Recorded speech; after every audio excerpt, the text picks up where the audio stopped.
La troisième chose que j'ai citée ici, c'est la peur. Dis avec moi la peur. Supposons que Mardochée s'était dit, oh, je vais envoyer ma nièce là-bas, si ça se passe mal, on peut l'attraper. Non, pardon. Non, laissons.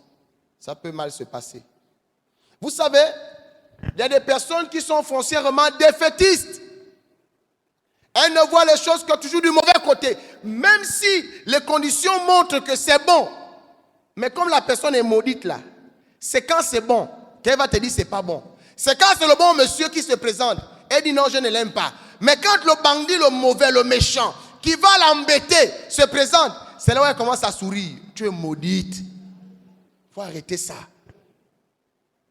Et j'ai horreur des personnes qui ouvrent les yeux et commencent à écarquiller les yeux alors que ce n'est pas bon. Et plusieurs des enfants de Dieu sont comme ça. Tu te demandes que tu as quel problème? Tu as besoin d'un collier dans les yeux ou quoi?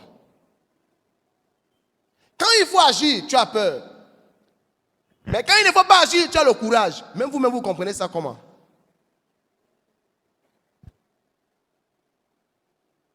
Alléluia.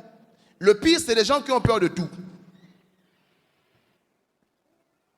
Bien-aimé, quand vous voulez saisir les choses et que vous voulez saisir le temps convenable, bien-aimé, vous devez être quelqu'un de courageux. Parce qu'il y a bien des personnes qui ont observé et ont compris que là, c'est le moment. Ça passe ou ça casse. Mais quand au départ, vous êtes une personne peureuse, vous n'allez jamais prendre des initiatives. Même quand les choses devant vous vous montrent que là c'est bon. Mais tu es toujours en train d'hésiter. Tu es toujours en train de polémiquer. Tu trouves des raisons. Les peureux et les paresseux ont beaucoup de raisons. C'est à ce moment-là qu'il va te montrer que non, il est philosophe. Simplement parce que la personne a peur d'agir. Alléluia. Vous savez, il y a des personnes qui ont eu des occasions pour... C'est-à-dire, tu veux rencontrer une grande personnalité. Et puis, chemin faisant, tu te retrouves dans une circonstance, la personne est devant toi. Elle te dit même, bonjour, ça va? Tu voulais la rencontrer depuis. La personne qu'on rencontre peut-être par audience. Elle est là devant toi. Tu vas entendre la personne te dire, bon non, là tu vois la personne m'a trouvé, j'étais en train de faire autre chose, donc j'attends le moment où je vais bien me préparer. Tu es mangé. Tu es mangé. Je vous dis, ne vous mettez pas avec des gens comme ça. Sinon, vous n'irez pas loin. Frère, on te dit cette personne-là, on ne la voit pas n'importe comment. Elle est là à côté de toi. Elle te sourit. Bonjour, ça va? Peut-être que le genre de personne, pour la plupart du temps, je prends l'exemple des prestataires. Tu es venu, tu es en train de faire ta mise en place et tout. Et puis le patron rentre. Il est là, relax. Alors il parle avec vous tout ce qui est en train de travailler. Alors ça va? Tout se passe bien? Ton cœur commence à battre. Tu entends bien? Dis-lui, va. Tu laisses l'occasion passer. Alléluia. Tu vas avancer comment? Amen. Éviter la peur. Et le dernier point, peut-être qu'il y en a d'autres. Et le dernier point que j'ai pour vous ici, c'est l'ignorance. Dis avec moi l'ignorance. Oui. La Bible dit, mon peuple périt parce qu'il lui manque la connaissance. Bien aimé, quand tu es ignorant, ce qu'on appelle au quartier, quand tu es bête, tu vas toujours faire des choses, les gens seront étonnés. Amen. Il faut éviter d'être bête. Est-ce que vous comprenez? Et ne vous baladez pas avec les gens qui sont bêtes. Vous allez voir, quelqu'un va vous mettre dans un problème. à cause de sa bêteté.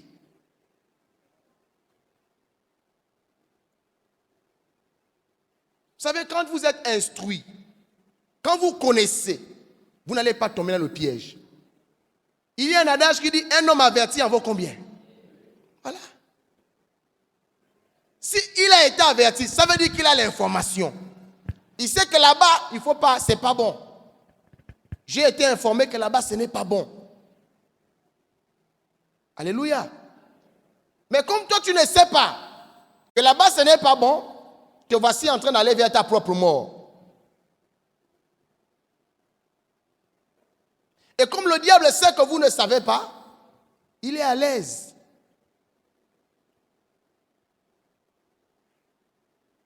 Parce que le diable sait que vous ne savez pas, il est à l'aise. Vous pensez que quand on parle les sorciers détruisent, vous pensez que les sorciers utilisent quoi? C'est des choses comme ça?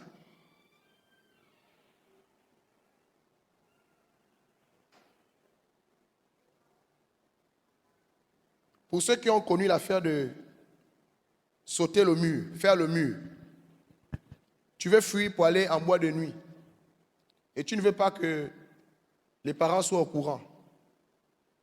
Amen. Tu as vu toute la distraction dans laquelle tu plonges les parents. Le problème, c'est que quand il faut faire des choses qui ne sont pas utiles, là, tu es intelligent. Ça veut dire quand il faut aller faire ce qui n'est pas utile pour toi, tu deviens sultan. Mais ce qui te donne la vie, tu n'es plus intelligent. Oh Seigneur Jésus. Ça, c'est quel peuple? Alléluia. Bon, est-ce que vous-même vous trouvez que c'est normal?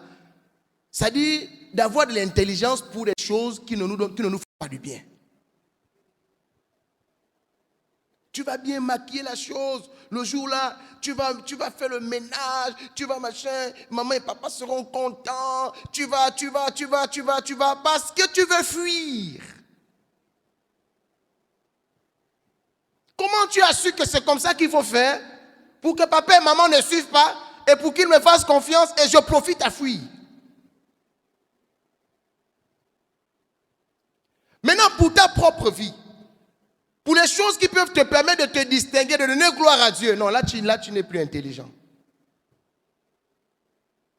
Oh. Même moi, ça me fait peur. Amen. Non, parce qu'après, on ne sait pas ce qui se passe avec le peuple de Dieu. Et c'est de l'enseignement dont vous avez besoin. Parce que dans tout ça là, une personne comme moi, si je suis un grand sorcier, je vis au milieu de vous pendant que vous êtes en train d'envoyer le feu, hein, je m'amuse avec votre feu. Je sais que tu ne connais pas. Après avoir envoyé le feu, tu es toujours distrait.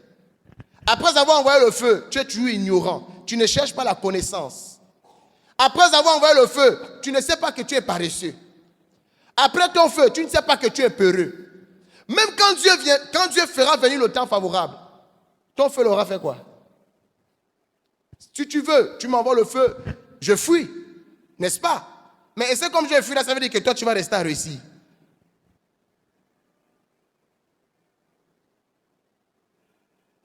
Donc si vous devez comprendre, bien aimé, le problème de l'homme, c'est l'homme lui-même. Tu dois discerner en toi ce qui n'est pas convenable. C'est pourquoi la Bible dit, invoquez-moi au jour de la détresse et je vous montrerai des choses cachées. La vie de plusieurs personnes ne fonctionne pas parce que dans toute chose, il y a des saisons. Dieu n'est pas injuste pour ne pas faire venir sur ta vie la bonne saison. La Bible dit, il fait pleuvoir sur les bons comme sur les méchants. Dieu fait même pleuvoir sur les méchants. Mais attends. Donc toi, tu veux dire que depuis que tu es là, tu n'as jamais eu une occasion qui s'est présentée à toi pour que tu sois élevé? Oh non. Soyons quand même sincères. Il y a des occasions que tu as gâtées.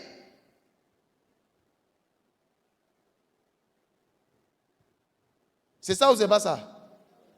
Non, il y a des gens qui disent, et ils passent le temps à se plaindre. C'est pourquoi la Bible dit, de quoi l'homme se plaint-il? Que chacun se plaigne de ses propres péchés. Oh, ma vie là, maman, je ne comprends pas. Rien ne marche, rien ne marche. Tout ce que je fais, les gens me veulent du mal. Ferme la bouche. Qui te veut du mal? Sorcier. C'est toi-même ton propre sorcier.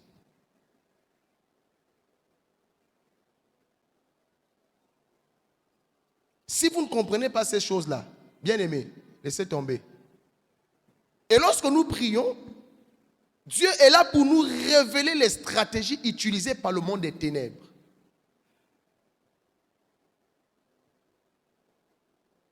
La Bible est claire. Lorsque tu es ignorant, tu vas mourir. C'est pourquoi désirez la connaissance. Recevez l'instruction. Ayez la bonne information. C'est pourquoi ceux qui réussissent, c'est ceux qui connaissent. Et quand tu as connu, tu ne vas pas montrer à tout le monde ton secret. Amen. Qui peut de façon, on va dire, tu as découvert que dans cette petite forêt-là, il y a l'or. Tu viens dire à tout le monde au quartier, il y a l'or là-bas. Non. Vous voyez seulement que la personne est en train de prospérer. La différence, c'est que lui, c'est là où il y a l'or. Toi, tu ne sais pas. Tu vois seulement quelqu'un en train de faire le commerce. Tu vois que ça marche. Et comme ça a été maintenant, on va dire quelque chose de facile à dire. Oh, il fait le commerce avec les médicaments. Non, non, non. Tu ne sais pas comment ça fonctionne. Tout le monde ne fait pas les médicaments. Le vrai médicament, c'est la connaissance. Tu ne réussis pas parce que tu ne connais pas. Tu ne réussis pas parce que tu n'oses pas. Tu ne réussis pas parce que tu es paresseux. Tu ne réussis pas parce que tu es distrait. C'est tout.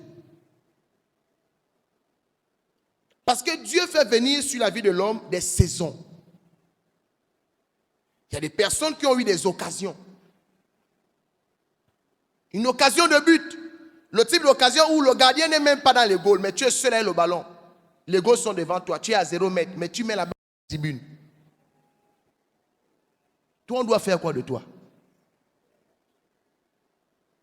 Comment tu es à 0 mètre, il n'y a personne dans les goals. Dis, tu mets le ballon dans les tribunes. Alléluia. Et vous voyez ce genre de choses-là, c'est tellement grave qu'il arrive à un moment donné où, écouter les plaintes des gens, à un moment donné, ça fatigue. C'est pourquoi désirez l'enseignement. Ayez la connaissance. Vous devez vous connaître vous-même. Observez comment vous faites et observez comment ceux qui réussissent font. Analysez. Vous allez voir que vous n'avez pas la même méthode. Vous n'avez pas le même système de fonctionnement. Mais tu veux avoir les mêmes résultats. Ça ne marche pas comme ça.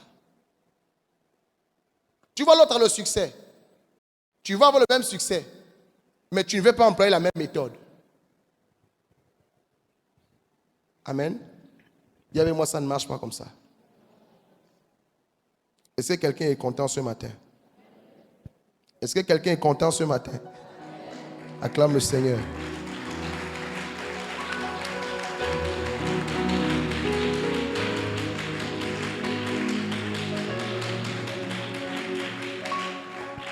Alléluia.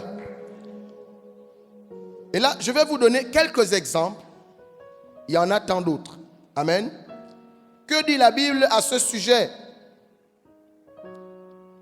Le temps convenable pour se poser des questions au sujet de notre propre vie. Retrouvez l'intégralité de cet enseignement de l'apôtre Barak Israël sur notre chaîne YouTube Onction Ministry TV et surtout n'oubliez pas de vous abonner et de partager massivement.